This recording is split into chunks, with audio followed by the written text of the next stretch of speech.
characters date way back. I like to say they date from the dawn of the disco era, because my brother and I were kids and we'd make our own comics on typing paper, and he would leave his unfinished comics laying around the house, and he was the one that actually first did characters called Sam and Max, and they were a dog and rabbit detective, but their personalities were really different.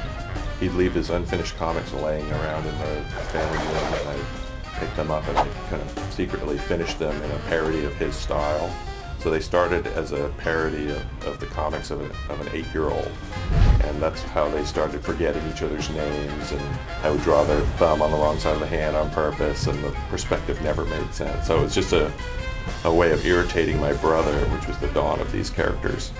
It was 1978, and he wrote me this little document that said, "I don't care about these characters, you can draw them from now on," and he signed it, and I signed it, and our little scrawls are our kids' signatures, and so I've still got that weird little piece of paper, which is, I'm sure, not legally binding, but what the hell.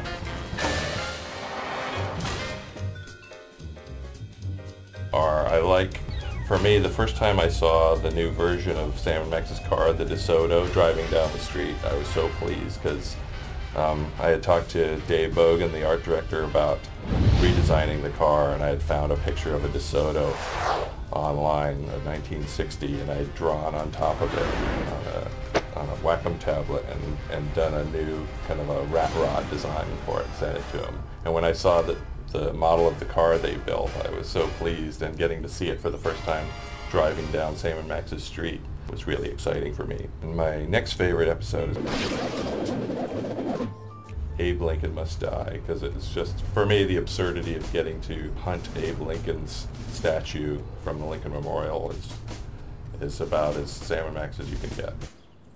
The results from the emergency election are coming in, and it appears that former sitcom star Max has been elected President of the United States.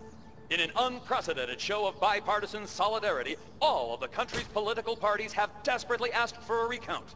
You've got to be me, you idiot! The level of absurdity that you want to see in a Sam and Max episode. Democracy? I will make you all my hypnotic slaves!